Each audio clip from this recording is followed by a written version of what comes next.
And we are live. Hi folks, Steve Plummer here. I'm joined by my good mate Cam Roberts for another Business Reinvented live broadcast where our aim over the next 12 months, Cam, is to elevate 5,000 impact businesses around the world.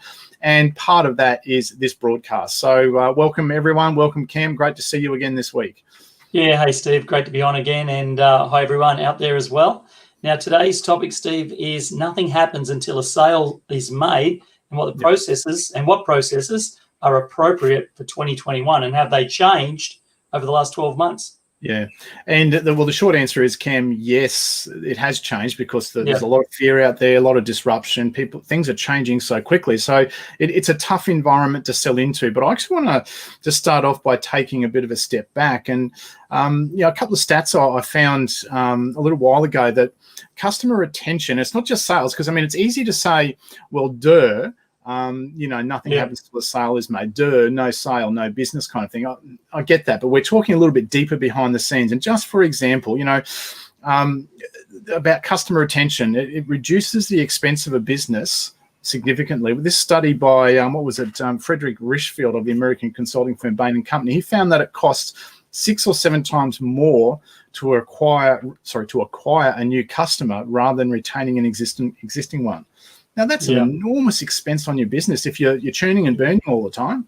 And similar to that, Marketing Metrics, their study several years ago said that there's a 60 to 70% probability of selling to an existing customer compared to just 5% to 20% chance of selling to a new prospect. Right now, again, the numbers of that it's staggering that when an accountant says that the salvation is always in the numbers, but those two numbers are incredible. So that first sale is really, really important, and how you engineer that first sale, is critical to the longevity and the depth of your business. And I always speak, Cam, in terms of that pilot term, PNR, the point of no return, and that's that. That point on the runway where, during the takeoff of a plane, they say rotate and push the throttles forward and the plane takes off. The point of no return is that point, and pilots here will give a much more accurate description than I am, but it's that point of the runway where they've got so much speed that there's not enough runway left to stop, right? So they have to go through with the takeoff. And, everything that you do in your business should be engineered to that point of no return. For example, a menswear store, the point of no return for them very much is getting a guy to try on a jacket. If a guy tries on a jacket, he's about 80% certain he's going to buy something, right? So what is your point of no return? What is in your business that thing where you can get someone to try the jacket on? And when can reverse engineer all of that and have your lead generation, everything flowing through to that point of no return, even in these tough times, it makes the sale so much better. So, Cam, can we talk about just one aspect of that is the funnel and the pipeline? Now, there's a lot of confusion out there, I think, about the difference between the funnel and the pipeline. Can you shed some light on that for the folks, please? Yeah, it's a good question, Steve, because a lot of people spend so much time on what we call top of funnel marketing. They spend so much time on generating the leads. In fact, 90% of all their marketing budget is spent just acquiring the leads. But as you said, as you pointed out with those two stats in that story, there's a point of no return. There's a point where you need to have a sales process or a sales system or a sales pipeline, as it's termed, to make sure that you're nurturing and converting those people that do come in to the pipeline. So the big difference between a marketing funnel and a sales pipeline is the process of how it's built. A marketing funnel is really based on the buyer going through the journey of the marketing funnel by themselves. So it's what they click, it's what they open, it's what landing pages they land on, right? And so that then, in the automation world, that then drives their next step. It puts them into lists at the back end of your CRM. It takes them from one campaign and puts them into another campaign if they opened an ebook or clicked a link or registered for a webinar. But a sales pipeline is different. A sales pipeline is built in such a way that you drive it based on business processes, and it's usually driven by the sales people or the administration people in your team. So marketing gets people to your door, but sales gets them through the door and keeps them there for longer. And the way that you measure and track and manage the sales process is with a sales pipeline.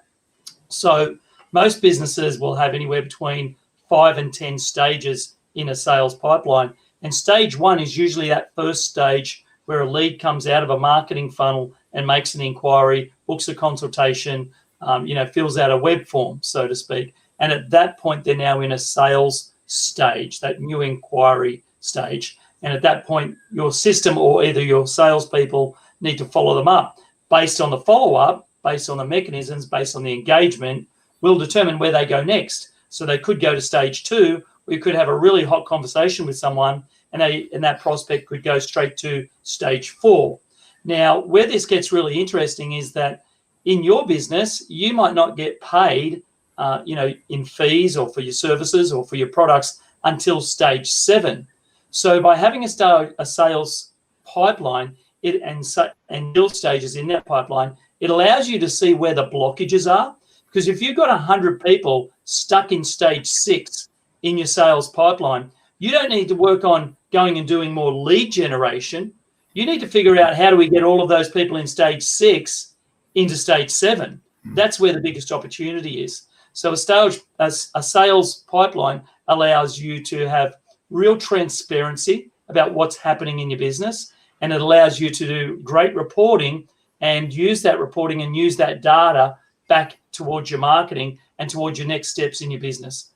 Yeah, okay, that's really good. Actually, there's a couple of interesting, I think, little things with that as well. I mean, you and I were looking at some research and a report by HubSpot during the week, and there's some really cool statistics in there. And one of the things you just mentioned about the funnel and the pipeline is that number 55 from those in that report was that the number and types of tools used consistently among the majority of respondents of the survey they did has increased by 300%.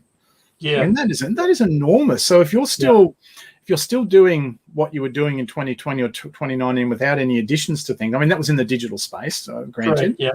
But again, that highlights the importance of what we were speaking about last week with multi-channel marketing, right? Exactly. You need those multiple things, those multiple assets, sales assets in your arsenal to get people, to those different stages in the whole thing. So, when you get a chance to, folks, check that one out. The that HubSpot particular blog. It's really, really good. And probably just while I've got the floor for a second, Cam, I want to touch on email. Last week we mentioned how the myth of the death of email. Let me just read out from this report. Right, this is incredible. Right? Sales email statistics from this is that email is nearly 40 times more effective than either Facebook or Twitter at new customer acquisition. Yeah, that's massive. Surprise. Who would have thought? My goodness, email's dead, Cam. You got to be email's dead. It's been dead for 5 years. It's the next hot thing. Direct message on Facebook or organic outreach or ads or whatever. And here and below on hold, email's still more effective. If you hate email and not very good at it, get good at it and use it more often. I think the message from that is The other couple of things really quick, Cam, is that 8 out of 10 prospects want to talk to a sales rep via email over any other medium. Right now, we don't want to talk to a person because we're going to get sold, right? So no. Make sure you email me something, and then I might engage with you. Now, yes, we know that email rates are dropping, all those sorts of things as people get busier, but it is still a very effective media. It really is. And the other thing too is that 89% of marketers say that email is their primary channel for lead generation. Right? Those are incredible statistics in favor of email. Absolutely. And a couple of tips for those people that are, watching this, looking at, email and doing direct outreach with email. Steve, if you line up your Gmail account or your Outlook account with your own domain email, so, cam@camroberts.com.au, and you email from that account, you'll land in someone's inbox. But if you do that same email from your CRM, whether it's HubSpot, Entreport, Infusionsoft, Keep, whatever it is, you're probably going to end up in promotions or spam, because that particular app that you're using, the Entreports, the HubSpots, the Keeps, the AWebers, ActiveCampaign, whatever you're using, they're sending out thousands and thousands of emails under that particular domain, .Infusionsoft and so forth. So it gets really hard to land in the inbox. So any direct outreach that you do, it's best to do that from within your own Gmail or Outlook account under your own domain. And then, of course, your email broadcasts to your list will then happen inside your CRM. Yeah, and that's not a criticism of any of those tools, no, of course. Yeah, they're all great tools. Yeah. It's just, how do you end up in the inbox when doing one-to-one email instead of one-to-many? So they're great tools for doing one-to-many. But personally, what I've found is that if you use your own individual email account, you'll get a better response. Yeah, and I think particularly as you, and if it's a B2B thing, you go up, the CEO type thing. If it's a more personal touch like that, that's right. That is a much better media to use, I guess. Yeah, absolutely. So while we're talking about emails and follow-ups, just a couple of things I want to talk about is 80% of salespeople require 5 follow-up, or 80% of sales, require 5 follow-up calls. So again, you're looking at what sort of tools and how do you follow people up. So again, just get on the phone. If you're not really good on the phone, get better at the phone, because nothing will work better than emailing and following that up with a call. Yeah. So email one day. That's multi-channel, right? Multi-channel. So, half of all salespeople give up on one call. That's huge opportunity. If your competitors, half your competitors give up after calling a prospect once, right? Yes. And if you're that business that's going to call up 2, 3, 4, or even 5 times, you have a much higher increase of converting that customer. Yeah, actually, I just got a quick story from about that, Cam. I can recall maybe 2 years ago, 18 months, I kept getting these calls from this carpet cleaning company. We're just, we're just in the area. Oh, can't see the van anywhere. We're just in the area, but, and we can look, no, not interested. And they said, okay, when can we give you another call back? And I'm thinking, we haven't had the carpets done in the wild opinion. Oh, yeah, ring me back in 3 months. On the dot. Oh, hi, so-and-so again from... No, look, really not. No, try next time. Can I call you on what? Yeah, right. I know where. And it honestly was at least 4 or 5 contacts before I just must have given in, caught me at a weak moment or whatever it was. But we became their customer and have used them 3 or 4 times. And I think one of the other, and this is a really salient point with that direct outreach.